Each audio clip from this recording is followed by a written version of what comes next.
Hello, ladies and gentlemen. My name is Apostle Aladdin, and today I have a guest who suddenly disappeared. Noon, are you there? Oh, there he is. Hi. Hi, Are you there, Apostle Noon? Aladdin. Can you hear me? Yes, we can hear you. Great. Thank you for joining us today. Thanks for having me.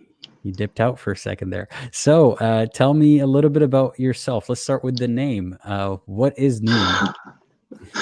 So, Noon really encompasses, I guess, the mindset of 7th century Arabia and the mythologies surrounding it. So, the Noon is found in Surat al-Qalam, which is the 68th chapter in the Quran, and is the very first verse, which says, Noon by the pen and what everyone writes. What the Noon is, and what a lot of people don't know, and this is according to some of the most authentic tafsirs, is that the Noon is the whale that carries the earth on its back, according to Islamic mythology. And I just thought it was very fitting. Oh, wait, so that's not flat Earth. That's whale's back Earth. That's whale's back Earth. Exactly right. Exactly right. Okay. I have heard of that one before, but I cannot verify the sources. But I do trust that you're telling the truth there. I'm not surprised, to be honest. When did you find out about this tafsir?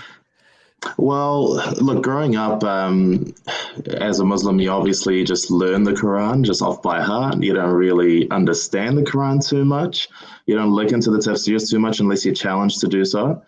And this was one of the big things that actually really surprised me. I think it was Ibn Abbas's tafsir, which is the cousin of Muhammad. So it's one of the most authentic tafsirs you could possibly get.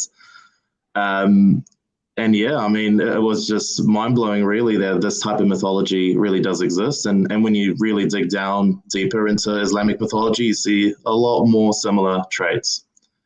So that was one of the big question marks for me from a mythological perspective, nothing to do with the contradictions and some of the scientific areas and all that kind of stuff. Just purely from, look, this is just a story. It's a story in a book that people believe is directly from God. So you're saying it made it seem like all the other types of mythology, like all the other stories, it seemed similar enough? Is that what you're saying? Absolutely. I mean, really, it has parallels with, Norse mythology, with Greek mythology, and just shows the creativity of the human mind more so than wisdom from a higher being. Okay. So do you have an interest in that topic, mythology in general? Yeah, I think generally I do. Even as an ex-Muslim now, I still am very interested in, the history of Islam and just the history of other cultures and other previous religions. I think they're all so interconnected. There's so many similarities across all of them. And they're all so very different at the same time. And I just find that fascinating. Really, it's just a testament to the creativity of the human mind. That's a very beautiful way of looking at it. And I'm wondering if that interest of yours, did that come before or after your apostasy? Like, was it, did it play a role in it word. or apostasy? Yeah. However you want to call it. Oh, I'm okay with it. I just find it funny because, when you do say it, depending on the environment, it can be either well received or you start collecting a crowd. But yes, I mean, for me, it was a combination of many things. I mean, are you asking me specifically about the Noon and just the mythology part of it? Not specifically the Noon, but this interest of yours. Like, were you curious before you started questioning, or that's what got you questioning, or you became more curious about this stuff after you left Islam, or however you want to put it? I think it was actually a combination of both. So for me, I was a very curious child. I was never the type of person that just takes things on face value. If somebody just says, look, this is how it is, stop asking questions, just do it or just believe in it, that never really sat out well with me. I needed to get definitive answers. And there's a lot of, I'm sure you're aware, but there's a lot of questions from the Quran, from the Hadith, and just Islamic traditions generally that we aren't really encouraged to ask too many questions about. And if we do ask too many questions, we're shunned. We're stepping outside of our realm, or speaking above our pay grade, so to speak. This is from God. That's it. End of story.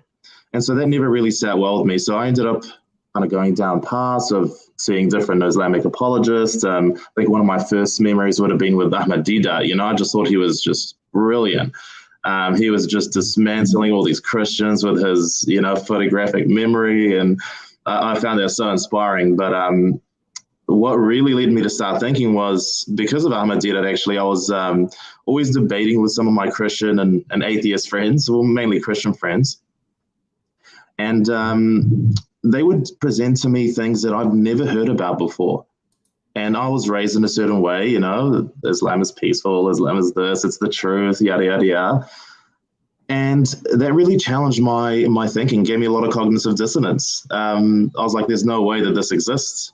Certain things like, for example, let's say, the Prophet's married to Shisha, that was known, but it wasn't really dwelled into too much. You didn't really think too much about the implications around it. You just knew that he had a child bride, and it was fine because everybody was doing it. I didn't even know that. Like a lot of us weren't even taught that till like a very older age where we came across it, or maybe we learned about it then, but I was not taught that growing up. I mean, I did have a modest Muslim family growing up. They weren't, funnily enough, I'm the one who actually kind of I wouldn't say like I made them extreme, but I definitely got them more devout. Like, for example, they would pray every now and then, but they wouldn't pray all 5 prayers during the course of the day, especially not the Fajr. Nobody wants to wake up at 4 a.m. to pray, right? So I actually made them feel so guilty that they're not doing that. And they started doing it as a result of my influence. So full circle, they're still very religious and I'm not at all. So quite a funny ending to that story. So you did it to them and you dipped. That's it. That's it. Yeah. Yeah. Very, what was it? يمكرون ويمكر الله والله خير الماكرين. He used you to make them more religious. Exactly. How funny is that, right? Prophecy completed. Well, I want to ask you, like, how did your life change after leaving Islam? What did that look like? What does it look like now? Look, I think the process of leaving something that you were just hell-bent, and excuse the pun, on believing is true is so difficult. It really is. You grew up with it, and the problem with Islam, really more so than other religions, it's not just the ideology inside your mind, but it's the community around you. It's your friends, it's your family. Once you make that decision, you are not just stripping that ideology from your mind, but you really are almost ostracizing yourself from the community you grew up in. And that's really the biggest problem. I think a lot of people are facing that, that issue. And some of us are fortunate enough to speak about it, but some just don't have a voice at all. So for me, I definitely started asking a lot of questions. I started doing my own research. I just didn't want to rely on a pre-made answer by an apologist and just take it at face value and take it and believe it. I needed to find the answers for myself.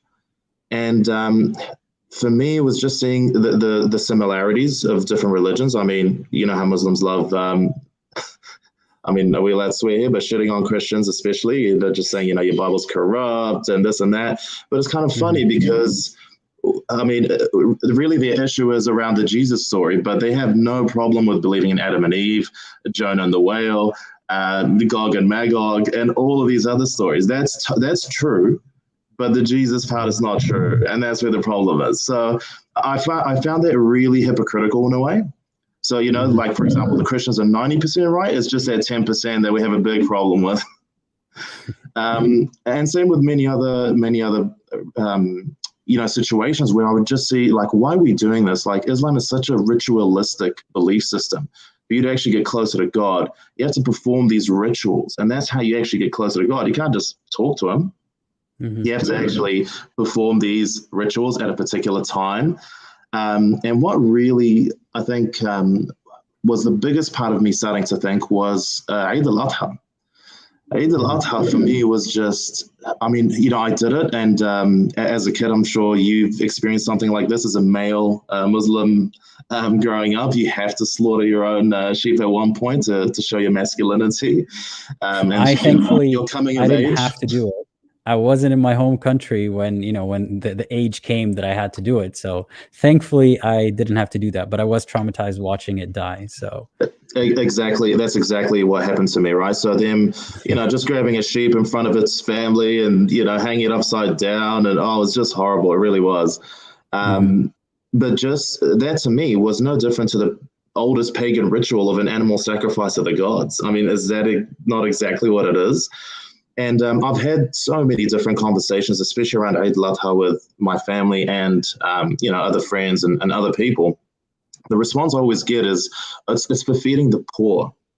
It's like, okay, so you want to feed the poor, can you give them veggies? Can you give them any other type of food? Or does it have to be meat?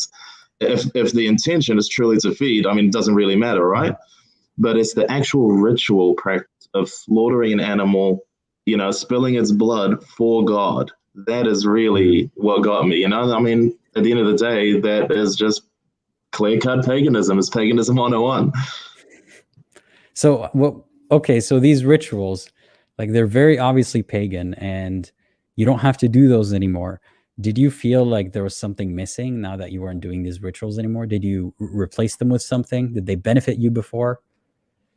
That's a really good question. Look, I think when you pray, 5 times a day, it's almost a sort of meditation. So certainly there was some kind of benefit where it's just you and yourself really, and almost a moment of clarity or a moment of peace. It doesn't really matter what you're saying. I mean, you're saying basically, I hate the infidels, I'm going to slaughter them, and you have no idea because you're singing it, right?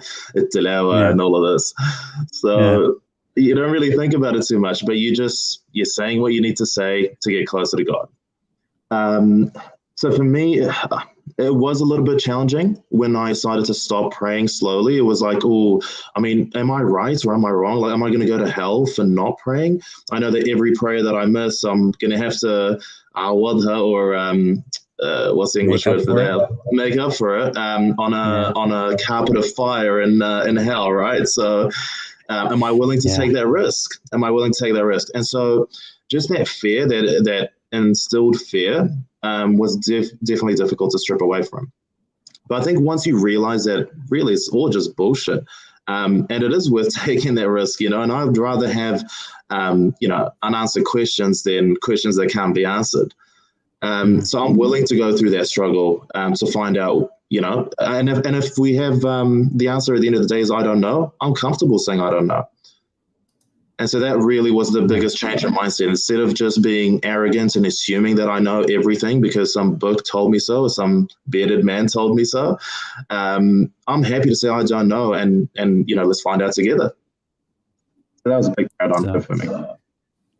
Did that give you a curiosity now that, I guess when you accept that you don't know, that makes you, or at least it made me more curious. Did that work the same way for you? Absolutely. I mean, it got me asking more and more questions. I mean, my confidence in terms of just, facing the world head on definitely changed as well. So yeah, absolutely had some significant benefits. So I definitely encourage it for anyone who's on the fence right now. Yeah, I'm sure you're going to cause a lot of people to apostatize with that one sentence. Well, I want to ask you a little bit more. I was going to ask you about your upbringing, but I thought I'd ask you about the more interesting part of your upbringing. You said you're Egyptian. Is that are the allegations correct? Are you Egyptian? I am indeed. Born and bred. Okay. Oh, born and slightly bred. Did you live there for a while, or? I did. So I was born in Iskandariya. I mean, I don't have to give too many details away, but in Alexandria. Agdanas, as they say. yeah. And I was raised there until about, say, 8 or 9. And then we all moved to Australia, me and my family. Funnily enough, we were quite moderate growing up in Egypt. I mean, at that time, everyone was kind of, religion's there, but it's not overly prominent or anything, nothing like it is now. But coming to Australia and just, living amongst the kuffar, we had to really, just, it was almost like a pride thing. We have to just exhibit, we can't strip away our culture, and our culture is Islam. And so we actually got more religious by being in an infidel country, funnily enough. And so we had to just kind of show these, dirty infidels what Islam's all about. And it's, it's beautiful. We had to be a role model for Islam, really, right? We're representing Islam in our small numbers in a vast majority of non-Muslims. So for me, I actually got more religious by coming to Australia. I reckon if I stayed in Egypt, I probably would have just stayed as a moderate Muslim who just kind of, go to the mosque on Fridays, or, never see pork or alcohol at all or anything like that, and just be okay with it, I guess. It was just the environment. But in Australia, it was more of a struggle to really prove that Islam was right. Mm-hmm. Well, wait, speaking about that, living in Egypt. So I went to one Egyptian friend's wedding, and I want to ask you how common this is.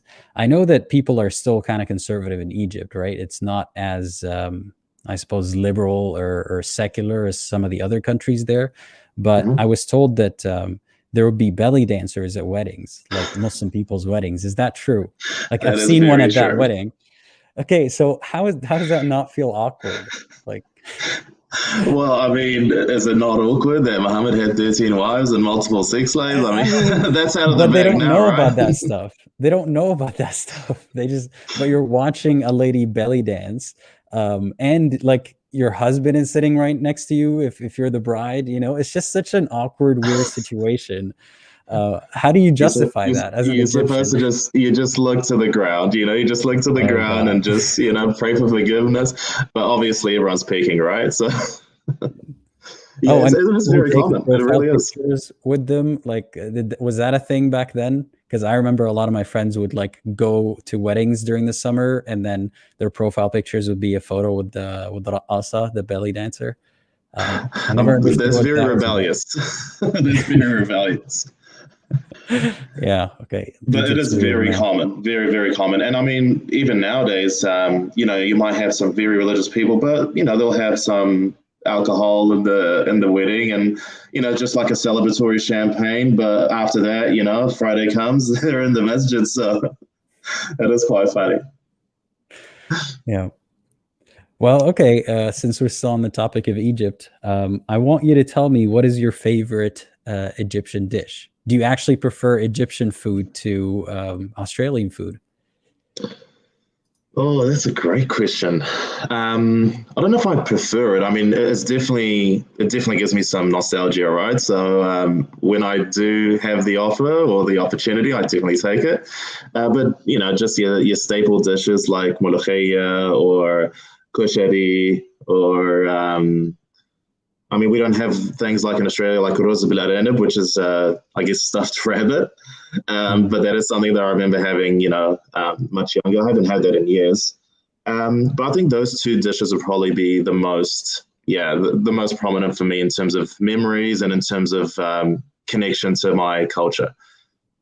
And I think it's just very important to highlight that, even though I'm not a Muslim, I'm still very much Egyptian, and I still, I wouldn't say I'm a nationalist or anything, but I still see some deep roots in Egypt, and very proud of what Egyptians do, and when they do something worth being proud of. So,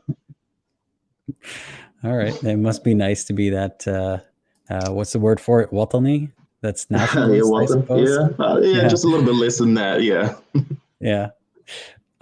Some people are asking some political questions, and I'll refrain from asking those right now because honestly, I don't have the knowledge to have a discussion about it. Sure. They're asking you about like Egypt and politics in Egypt, but I feel like I would be like third wheeling that conversation. So I'm just going to ignore those for now. But no worries. Okay, so I'm very, very curious about people who moved from their home country somewhere else, because, I've done that as well. What was you said you moved when you were 8. Did you have a culture shock of any kind? A little bit, yeah, a little bit. I mean, things were different, right? Like there was definitely, a lot more order here, which I'm not used to in Egypt. I mean, you just look at an Egyptian highway, they have lanes on the road, but really no one follows them. There are some traffic lights, no one really gives a shit about them. And so just coming here, there was a lot more order. But everything was different as well. So, I mean, just seeing people being drunk and singing and somebody passed out on the side of the road was definitely different. I've never seen that in Egypt. So that was a bit of a shock to me. And if anything, it strengthened my imam. But it was kind of funny because at the same time, we also have some major problems in Egypt, you know, still being a Muslim country. There's a ridiculous amount of poverty. I'm pretty sure not the vast majority, but a majority, about 40% of Egyptians are living under the poverty threshold. So, you know, given that people do say Muslims are the most charitable people in the world, I find that kind of difficult to understand as well. And obviously, you know, there are some major issues in Egypt. But for me, it was definitely more eye-opening coming to Australia, just seeing. We were always told that these kuffar are just, you know, Allah ghadban alayhum, you know, like Allah is angry at them and he's going to make their lives like very difficult. But then you come here and you see, well, you know, I can see like a nice, you know, 5-person family. They're having a great time. They got a dog. They're all smiles. I don't see any issues with them. Like, why hasn't Allah made their life difficult? If anything, I'm finding that my life is more difficult than them. And I'm here doing these rituals and asking for help. And so what's going on here? I've got an Islamic answer for you. The Islamic answer is that God is, he's giving them their reward in this life, and then they're going to be tortured in the afterlife. You're going to get your reward in the afterlife. That's the Islamic answer. Yeah. So I definitely knew about that. But then when you look at some Muslims who are suffering in this world, or, you know, who have a lot of benefits in this world and are still Muslim, I don't get that. Like, are they getting a double reward here and in the thereafter, or how does that work? God does the math. All right. Yeah, we works in mysterious ways. Yeah. Quick maths. God SubhanAllah. Yeah. What else? I wanted to ask you a bunch of questions about Egypt the moment that I found out that you're Egyptian. Go for it. And I'm sorry, like, that I'm kind of stereotyping you here, like pushing your identity into this mold of, you know, we got an Egyptian on the show. Go for it. I'm told I'm told that you guys are like the funniest, so I'm like looking forward to talking to you even more. But anyway, I wanted to ask you, so you moved to Australia. Am I saying it right, by the way? Australia. Yes, Australia, Aussie, yeah. Aussie, okay. Was there a thing that was like Aussie, Aussie, Aussie, oi, oi, oi? Is that like some kind of chant? Yeah, that's when you've had too many beersies and you're at a stadium and your team's either winning or just losing. That's the kind of chant you come up with. That's like quintessential Australian, like peak Australian is what very much so. Very much so. That never happens when you're sober though. So okay. Which I've heard Australians are often not sober, but you know, not to slander, but okay. I heard it from an Australian, not to name. You're all about stereotypes, aren't you? What's that? You're all about stereotypes, huh? Well, it is fun. It is fun. And nobody can stereotype me. Well, people try, but like, you don't know where I'm from. So best you could do is Arab. You know, you got Arab girls. Well, they exist for a reason, so. Yeah. Anyhow, what was the first time that you connected with someone outside of your faith? I don't know, like I don't know how to define that exactly, but no, I know exactly what you mean. That's a great question. That would have been when I was how old was I? I would have been maybe 11 or 12, and that's when I really took more of a liking to Islam, and I just really wanted to stand out in the crowd. I had a very good friend who was Christian and who was a regular churchgoer. And he's the one that really got me thinking, because me and him would just debate all the time. It was just my team versus your team, you know, my religion's right, yours is wrong, and vice versa from his side. So I remember just reaching a point where I just didn't have answers for some of the questions that he had. Like, I really tried to, you know, how it is with Islamic apologetics. You don't really like critically think and answer. You just have This is the question you get asked by an Islamophobe. This is the exact response you give. It's just copy paste, copy paste. And so that's eventually what I ended up doing. And Ahmed Deedat really was a big help there, because I would just look through his videos and how he's responding to Christians, and come back to him with certain responses, thinking that I've actually rebutted his claims. But I had no answer really. Like for me, and you see this again with a lot of Islamic apologetics, right? They don't have an answer. I've been there myself. I was one of those people. Yeah. Yeah. I mean, when you don't have an answer, you just end up attacking their belief instead of actually responding to their question. So it's like, oh, don't worry about, Muhammad having 13 wives and 6 slaves and all of this stuff. Didn't the Bible say this about bashing babies' heads? You're just kind of like, it's always a tit for tat, and you're not actually engaging in a critical thought discussion. It's just who's got the better attack. Mm-hmm.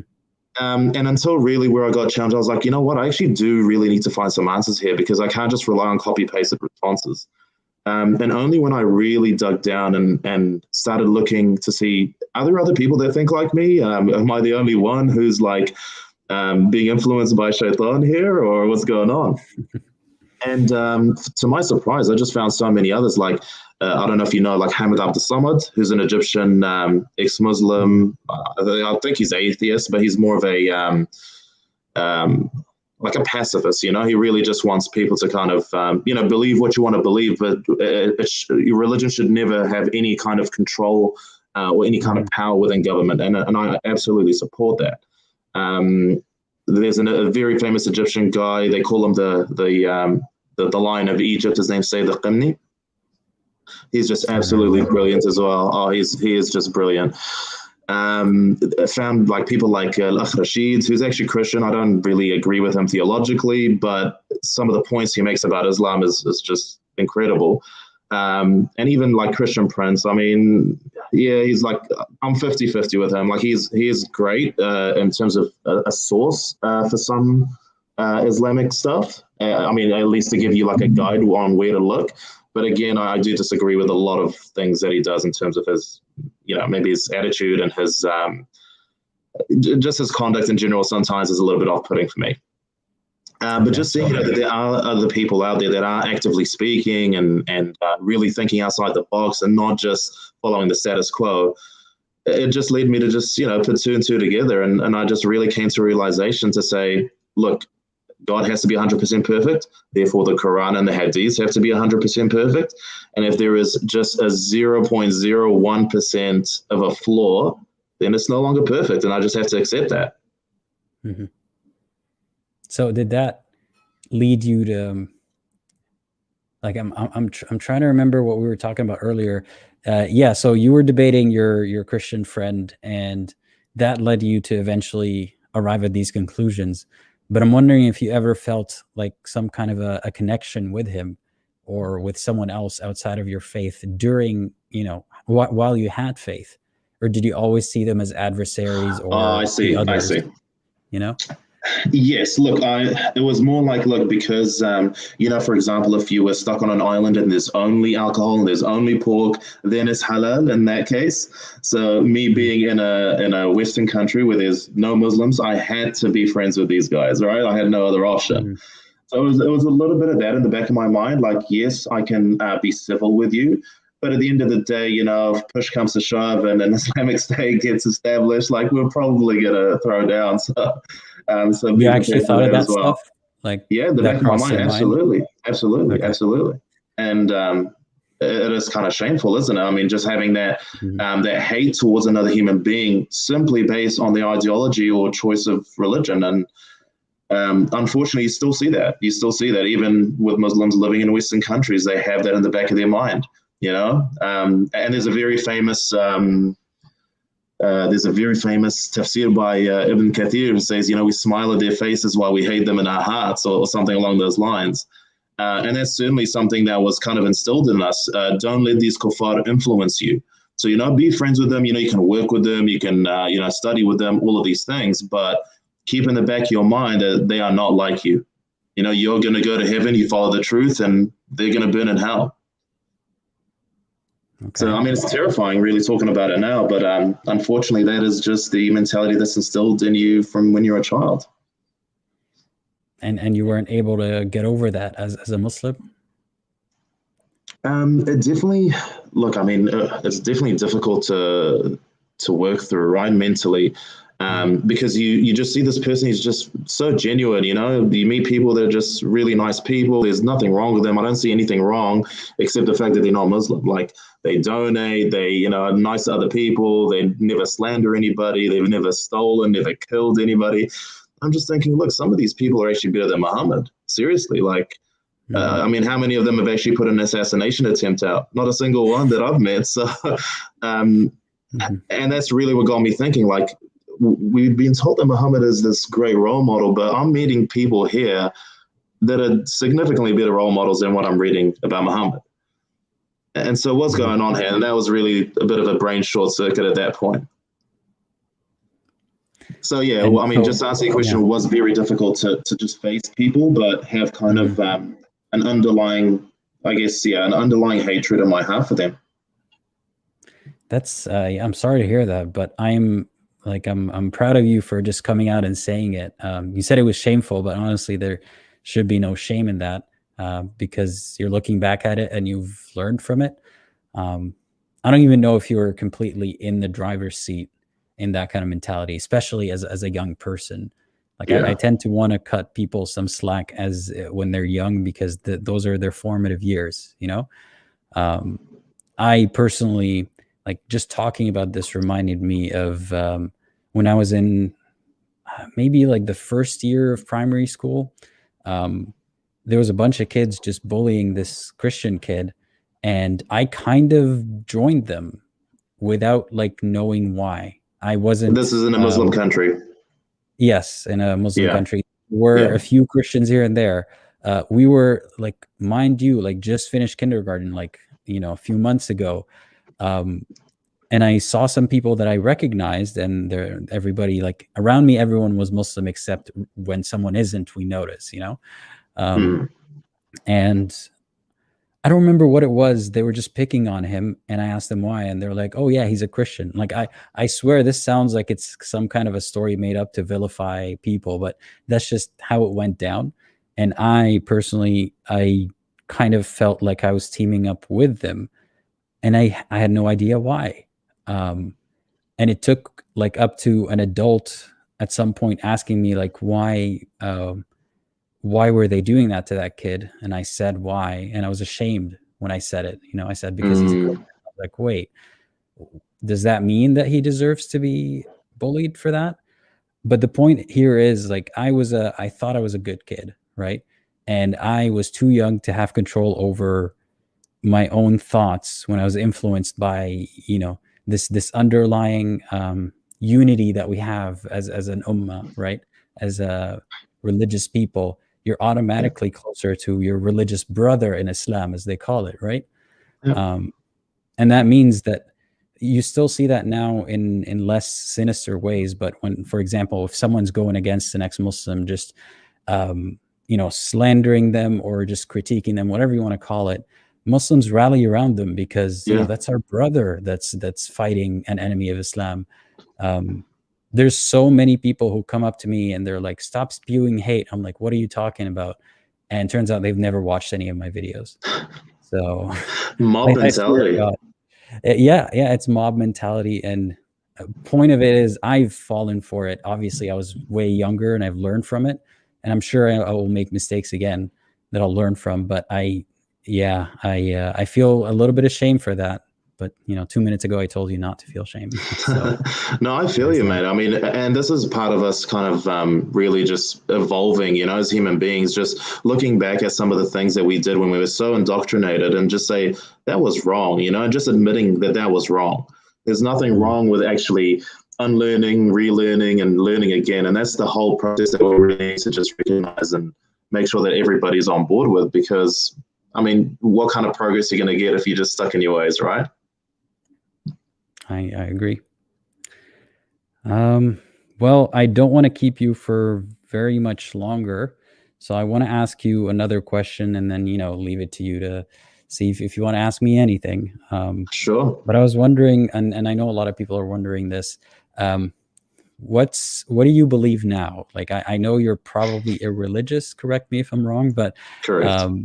what's your like outlook on life? Basically, when people ask, "What do you believe?" I suppose that's what they mean. My answer is nothing, and it's just as simple as that. Could there be a God? I mean, am I willing to entertain the possibility of there being a higher being? Yeah, but I just need to see proof. Mhm. I mean, I'm not going to leave one fairy tale and join another. So that's why I haven't, Mhm. claimed Well, another religion, aside I from guess. religion, yeah, aside from religion, then people seem to think that you have to replace it with something big or something spiritual. Mm. What is kind of, I suppose they mean to ask, like, what is life to you? What is the meaning now? Well, what was the meaning before other than just being a slave and, just Mhm. worshiping God and then getting some bonus points so I can go to a strip club when I die? That was really the meaning of life beforehand. And now it's, well, I mean, you just look around you. We're here to kind of reproduce and move on. And look, I'm a big proponent of treating people the way you should be treated. More, utilitarianism. The greater good and lesser evil kind of thing. But really, I have no like philosophical beliefs that I just live by, every day. Really, for me, it's just making sure that I'm not treating anybody with any malice, and just try to create as much peace as you possibly can. Really. Um, Another part is also now that I am an ex-Muslim and I have direct experience with the negative impacts of being a Muslim. For me, I do really try to reach out to people who are a little bit on the fence, a little bit confused, or a little bit, seeking someone to talk to and helping them through that. So for me, it's just, live life, be good to your family, your friends, to people around you. And that's my mantra. That's a good mantra. And honestly, everything you were saying, I'm like, check, check, check, because that's pretty much the answer that I give when I think about that. Um, yeah, I even like down to utilitarianism too.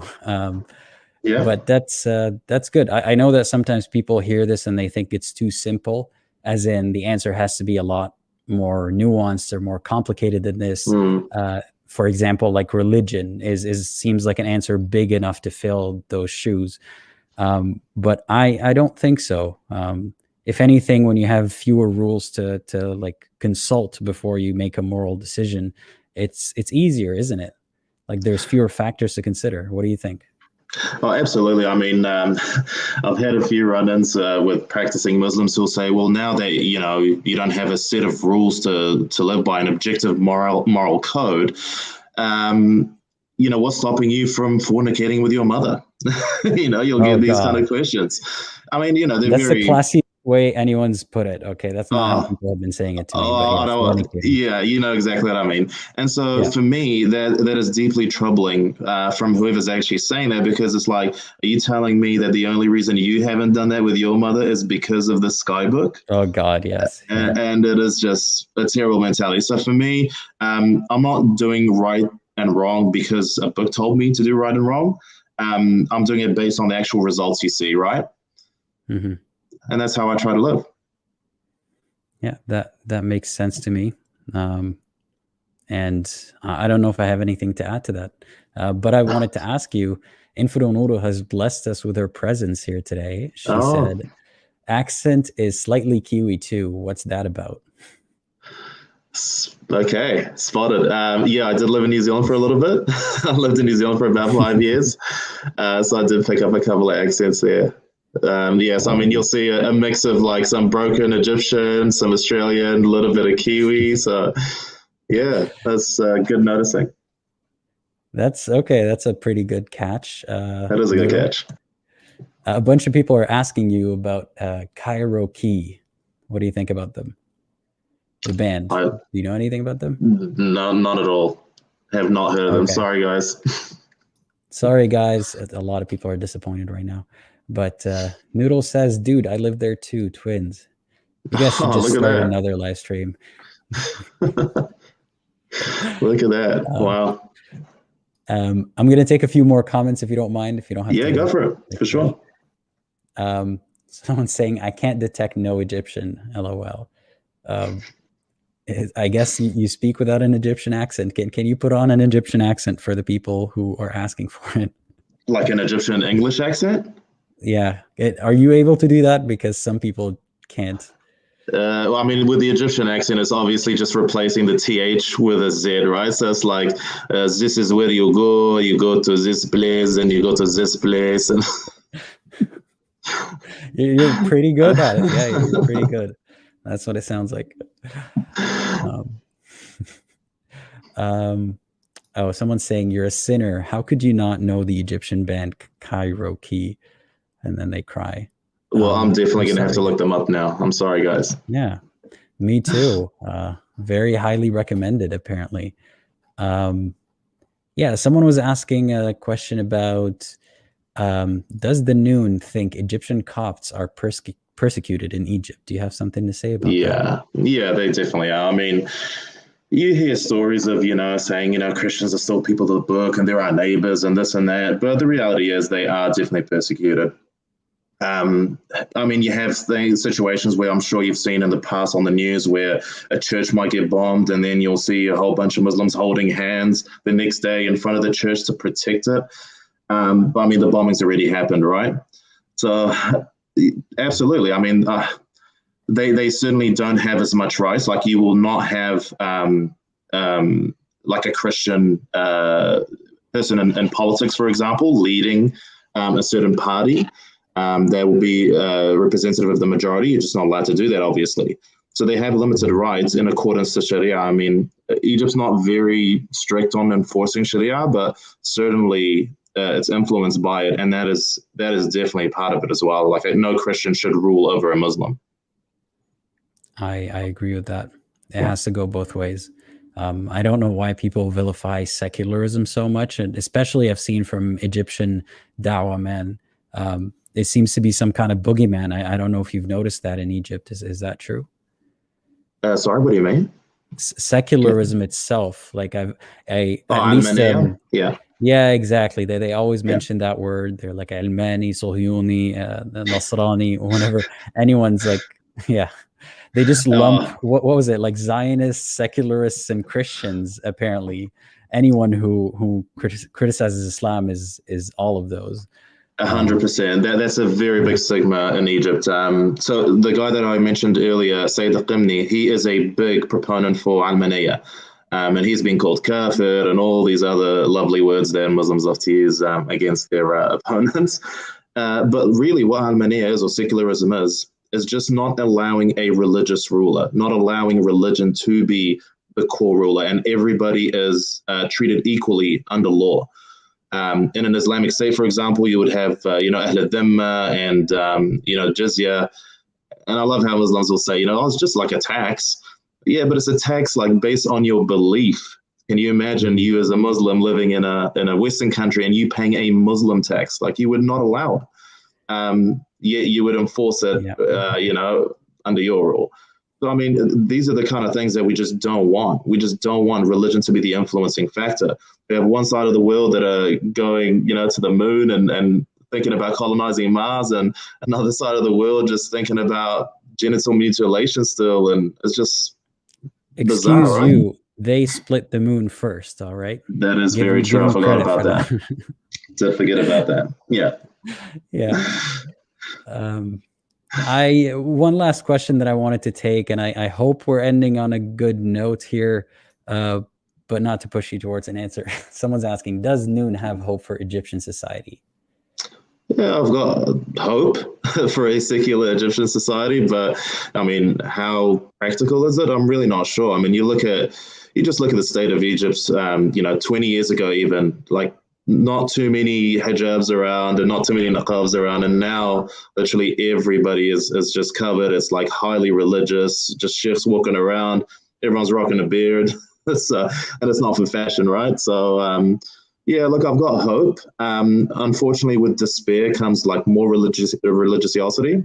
And because people are poor and they have nothing else to turn to, they end up looking to the sky. And that's really like where people are getting more and more indoctrinated, unfortunately. So I think there's a bit of a socio-political and economic situation in Egypt that's leading to more Islamism. And really, until that's resolved, I don't see people kind of stripping away their ideology for a better future. Okay, that was a pretty nuanced answer, I'd say. Yeah, thank you, Noon, for joining me on this conversation. Thank you so today. much for having me. I really wanted it to go on longer, but I know you've got time constraints, and we've been talking for 45 minutes. That felt like 10. It really did. It really did. We should definitely do this again. We definitely should. Yeah, what do you guys think? Should we bring Noon back again? Talk to him a little bit more about, hound him about Egyptian food and his Egyptian background. I know you're more than just an Egyptian, but I'm just like so fascinated to finally catch one on my show. So no, I don't mind at all, mate. So no worries. I mean, maybe I might send you some cushiony one day. So play your cards right. Yeah. All right. Well, thank you, Noon, and thank you everyone for joining us today. Noodle says, yes, bring him back and bring Infidel Noodle also. Okay. All right. Cool. I guess I'm forced to now. There you go. She's decreed it. Kun fayakun. All right. Thanks again, everyone. Enjoy the rest of your day, and peace. Thanks, guys.